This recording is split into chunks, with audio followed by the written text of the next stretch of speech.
The letter from my bank arrived on a Tuesday morning in late October, and I almost didn't open it. I'd been so exhausted lately that even small tasks felt enormous. Walking to the mailbox at the end of my driveway in Wolfville, Nova Scotia, had taken everything I had. The maple out front was at its peak color, that deep burgundy I'd always loved, and I barely glanced at it. 3 months earlier, I would have stood there for 10 minutes just admiring it. That's how I knew something was deeply wrong. I just hadn't known yet how wrong or why.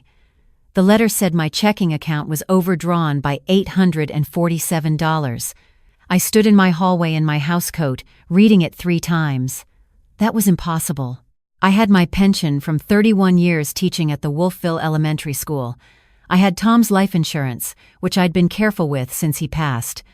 I had my RRSP, modest but steady. I'd never overdrawn an account in my 68 years of life. Not once. I assumed it was a banking error. I called the branch, sat on hold for 22 minutes, and spoke to a young woman who confirmed, gently but clearly, that it was not an error. There had been several e-transfers over the past 6 weeks, amounts ranging from $200 to $900, all sent from my online banking account. I didn't recognize any of the recipient names. I sat down on the bench by my front door because my legs stopped working properly. I told the young woman I'd call back. I hung up and sat there staring at the wall where Tom's photo still hangs, the one from our 40th anniversary trip to Cape Breton, and I tried to think clearly through a fog that had been sitting in my mind for weeks. Let me go back, because none of it made sense to me until everything did at once, and by then it was almost too late. My daughter Claire married her husband, who I'll call my son-in-law 4 years ago. His name is Derek. I'll use his name because he deserves to have it attached to what he did. Derek Holloway, 41 years old, charming in the way that certain men are charming when they need something from you. He sold financial products, mutual funds, and insurance packages, and he was very good at making people feel like he was doing them a favor by taking their money. Claire was 43 when they met, and she'd wanted a partner for so long. I kept my reservations to myself. That was my first mistake.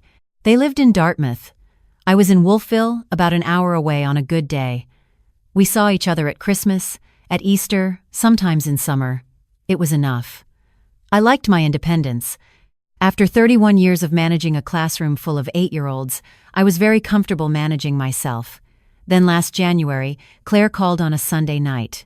She sounded worried in that particular way she has, voice slightly too bright, talking fast.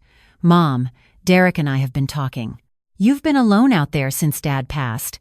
Winter's coming and that driveway is a liability. What if you fall? What if the pipes freeze and you don't notice?" I told her I'd survived 62 Nova Scotia winters without assistance and intended to survive more. She laughed but kept going. "We just thought, since Derek's been working from home since his company restructured, maybe we could come stay for a while. Just for the winter. We could help with the house, with groceries. You wouldn't have to do everything alone." I should have said no. My house in Wolfville had been my home for 34 years. Tom and I had gutted it down to the studs in 1991 and rebuilt it the way we wanted. Every room held something of him. Every room held something of me. I'd never wanted to share it. But Claire was my only daughter, and the winter did feel long sometimes. And I thought, what's the harm in company? They moved in the second week of February. At first, it was genuinely lovely. Claire and I would do the crossword together in the mornings. She'd cook dinner most nights, which I resisted until I realized how tired I was by 5 o'clock. Derek was attentive, almost aggressively so. He'd carry my groceries, change light bulbs before I asked, remind me about my medications. He started making my tea every morning, a habit I didn't ask for but didn't refuse. He said he was an early riser, and it was no trouble. By March, I started feeling unwell. It crept in slowly. A persistent headache that sat behind my eyes for days at a time. Dizziness when I stood up too quickly. Nausea that came and went without pattern. I began sleeping 11, 12 hours and waking up feeling worse than when I'd gone to bed. I'd taught school for 31 years and never missed more than a handful of days. I was not someone who got sick. Derek encouraged me to rest. "You've been running at full speed your whole life, Margaret," he'd say. "Your body is telling you to slow down." Claire agreed. She'd bring me soup, adjust my pillows, suggest I skip my morning walk. She meant well. I believed that then and I believe it now. Claire meant well. Derek knew exactly what he was doing. My friend Pauline, who I've known since we taught together in the 90s, came by in April to drop off a birthday card. She took one look at me and didn't hide her reaction. "Margaret, you look terrible." "What's happening?" "Just tired," I told her. She sat down at my kitchen table uninvited, which is exactly what a good friend does. She stayed for 2 hours. She asked questions. She watched Derek bring me my afternoon tea with the same watchful expression my border collie used to have when a stranger came to the door. "Something about the dog," she said to me quietly before she left, while Derek was in the other room. "Something about her eyes when she looks at him." I told her she was imagining things. I was defensive because I'd been foggy for weeks, and defensive because I didn't want to consider what she was suggesting. But Pauline had planted something in me that wouldn't leave. I started noticing small things. Derek had taken over managing my online banking the previous month, offering to help me set up automatic bill payments. I'd let him. Another mistake, though I hadn't known it yet. He had my password. He'd helped me set it up. He'd suggested a new one because the old one was too simple, he said. Not safe enough. I noticed that whenever Claire was out of the house, Derek would spend time in my home office.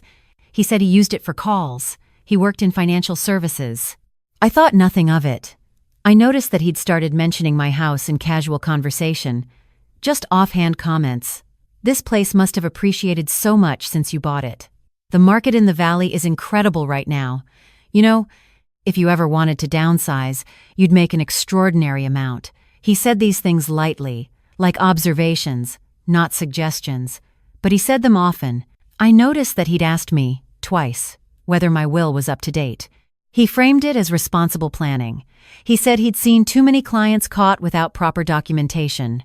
He offered to refer me to a financial planner he trusted. The third time he raised it, I made an excuse and left the room. That night, I lay in the dark in my own bedroom and let myself think the thought I'd been refusing for weeks.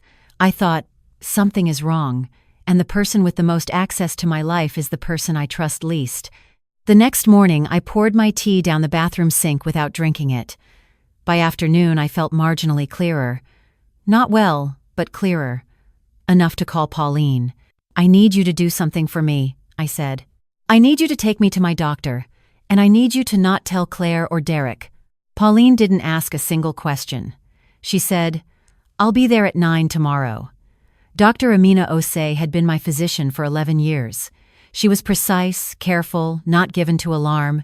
When I described my symptoms and told her I had reasons to suspect they were not natural in origin, she listened without interrupting. When I finished, she was quiet for a moment. Then she ordered a comprehensive talk screen and told me to come back in 4 days.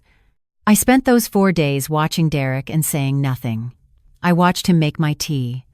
I watched him in my office. I watched him look up the Zillow estimates on my address on his phone when he thought I was asleep. I didn't drink the tea. I poured it out, rinsed the cup, pretended. I made my own coffee when he wasn't watching. On the 4th day, Dr. Osei called and asked me to come in. She sat across from me with the lab results, and she spoke carefully, the way you speak to someone when the information is going to change everything. "Margaret, your blood work shows elevated levels of a sedative compound. Specifically, something consistent with long-term low-dose benzodiazepine exposure. Not a prescribed medication. You're not on any benzodiazepines." I stared at her. "This isn't something that accumulates from a single exposure," she continued. "This is consistent with repeated ingestion over a period of weeks, possibly longer. Margaret, this was done to you deliberately." The room went very quiet. "Are you certain?" I asked. My voice sounded like it belonged to someone else. She nodded. "I want you to go to the police today." I drove home with Pauline gripping the steering wheel and me staring out the window at the bare fields along the highway, the last of the November snow just starting to settle. I felt cold in a way that had nothing to do with the temperature. "I'm calling the police right now," Pauline said. "Not yet," I said. "Margaret, I need proof," I said. "I need something they can't argue around. If I go to the police with a talk screen and a suspicion, Derek will say I took something accidentally, that I'm confused, that I'm an old woman misremembering her own prescriptions. He works in financial services. He knows how to make documents look like whatever he needs them to look like. I need to catch him in the act." Pauline was quiet for a long moment.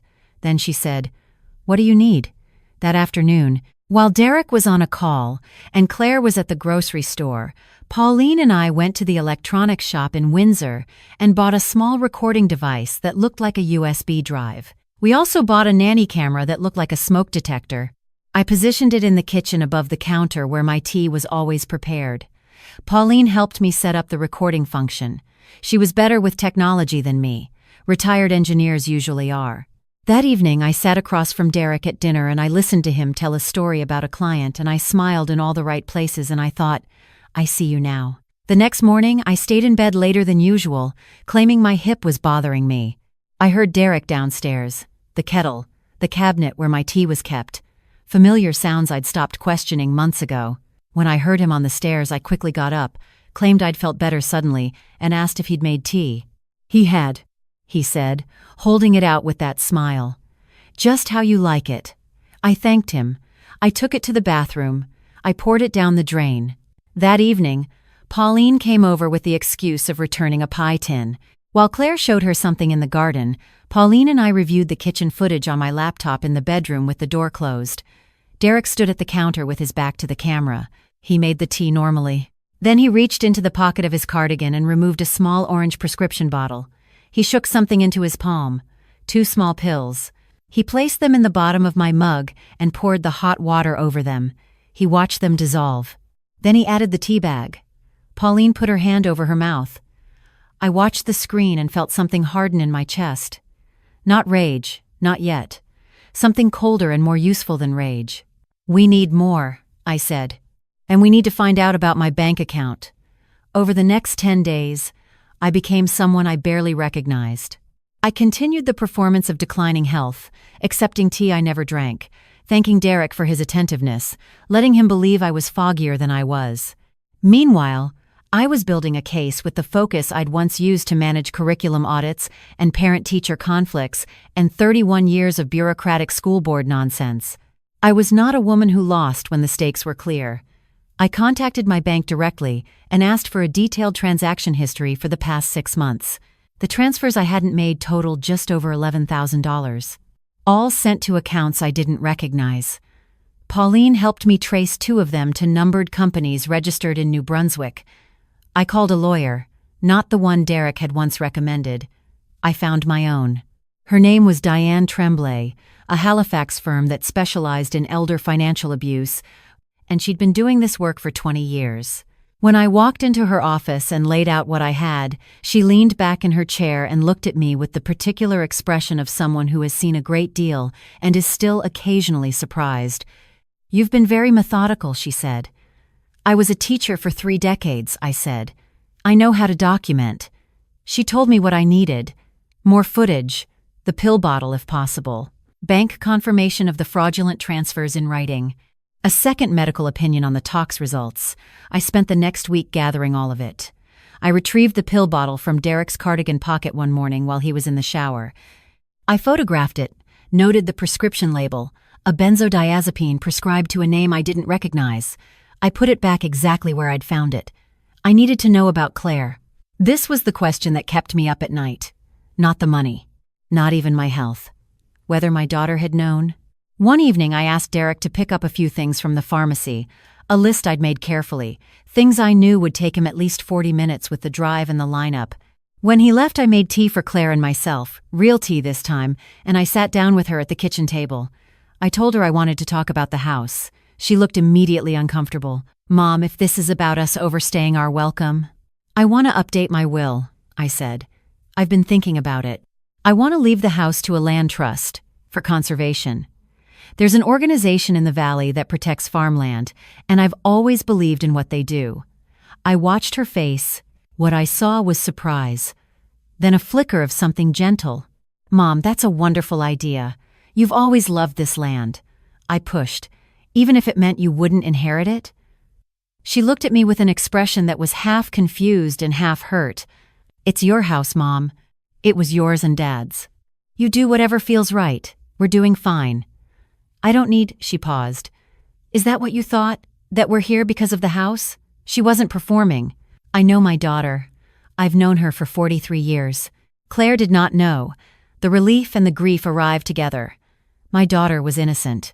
My daughter's husband had been using her love for me, using our family home as cover for something she would have been horrified by. And I was about to destroy her marriage and break something in her that might not fully heal. But I was also going to save my own life, and possibly keep her from becoming complicit in something far worse. The following Tuesday, I asked Claire to drive to Wolfville with me to pick up some things from my storage unit, something I knew would keep her away for a minimum of 2 hours. Diane Tremblay had made arrangements with the RCMP. Constable Rita McDonald and her partner arrived at my door at 10:15 in the morning. Derek was at the kitchen counter making what I can only assume was my poisoned tea, right on schedule. He heard the knock and came to the door himself, which I had not anticipated. But I was standing right behind the officers, and I watched his face when he saw them. That face is something I will not forget. A whole architecture of composure, built over years, collapsed in about 2 seconds. "Derek Holloway?" Constable McDonald said.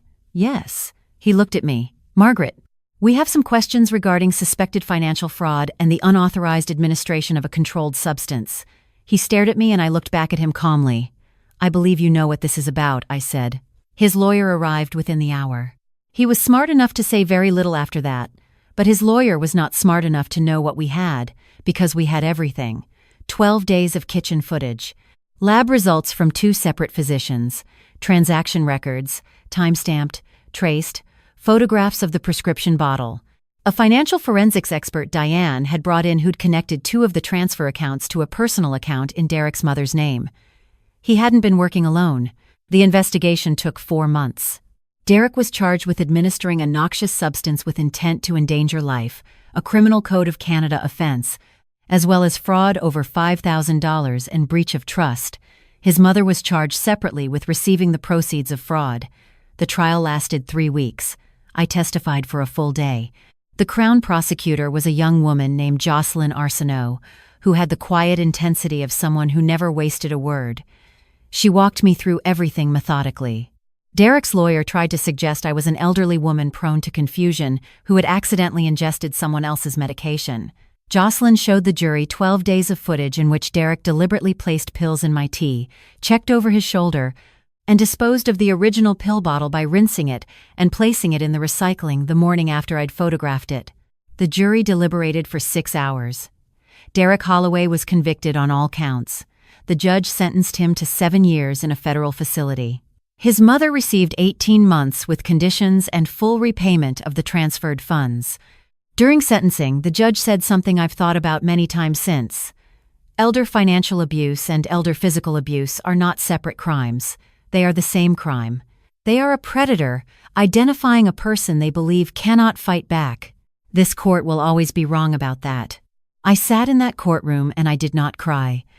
I had done my crying privately, mostly for Claire, who sat through the entire trial with her hands folded in her lap and her face very still. She'd filed for divorce the week after his arrest. She moved back to Wolfville with me while she figured out the next step. She slept in her old bedroom with the same quilt she'd had since university, and we didn't talk about Derek very much at all. We talked about other things. We watched British mysteries on the television in the evenings. We did the crossword in the mornings. Some nights I could hear her crying through the wall and I would lie in my own bed and feel the helpless grief of a mother who cannot take her child's pain away. One Sunday morning she came downstairs while I was making breakfast and she said, "Mom, I have to ask you something." I kept my eyes on the eggs. "When did you know?" she asked. "That it was him and not just some terrible coincidence?" I thought about it honestly. I said, "I think I knew before I let myself know. The house comments, the will questions, the way he inserted himself between me and my own bank account without me ever clearly agreeing to it. I should have trusted my instincts sooner." "I should have seen it too," she said. "You saw a husband. That's what he wanted you to see." She was quiet for a moment. Then she said, "You were so sick, and you still built the whole case yourself." I put the eggs in front of her. "I was a teacher," I said. "We don't quit when things are difficult. We make a plan." She smiled at that, the first real smile I'd seen from her in months. It didn't fix anything, but it was a start. I recovered slowly over the spring. The neurological effects of long-term sedative exposure take time to clear. By April, the headaches were mostly gone. By June, I was walking my usual route along the Dykelands again, past the tidal flats, past the orchard at the edge of my neighbor's property, the same walk I'd taken for 20 years.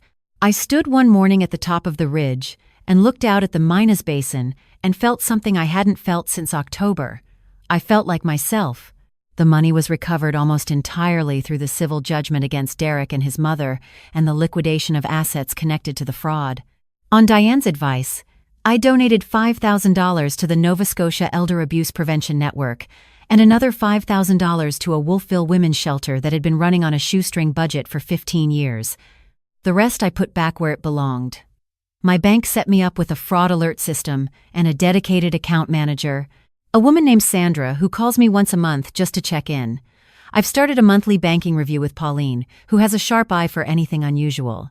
I changed every password myself, wrote them down in a book I keep in a place only I know, and I do not share access to my accounts with anyone. The case was written up in the Halifax Examiner and picked up briefly by CBC Nova Scotia. I gave one interview to a reporter who was doing a piece on financial elder abuse in Atlantic Canada. I told her the same thing I'll say now. The warning signs were there. I ignored them because I wanted to believe my family was looking after me out of love, and because I was ashamed to admit I might need looking after at all. That shame is something I've thought about a great deal since. The particular vulnerability of getting older, the way it can make you feel like needing help is a failure, like admitting you might be declining means giving something up permanently. Derek understood that. He used it deliberately. He offered help in a way that was designed to make refusal feel ungrateful and acceptance feel like trust. Being cared for and being controlled can look identical from the outside. The difference is that care never requires your passwords. Pauline came for dinner last week, and we sat on my back porch as the light went off the basin, and she said, "You know what I still think about? I think about that Tuesday in April when you called me. You didn't even say why you needed the doctor. You just said you needed me to take you and not tell anyone. I said, I knew you'd come." She said, "Of course I came. What are friends for?" I'm 68 years old. I own a Victorian house in the Annapolis Valley that my husband and I bought in 1988 and rebuilt with our own hands. I raised a daughter in it. I taught 31 years of children in a town I love. I have a friend who drove me to a doctor's appointment without asking questions and helped me set up surveillance equipment in my own kitchen on a Tuesday afternoon. Derek Holloway sat in a federal facility for what he did. His mother paid back every dollar.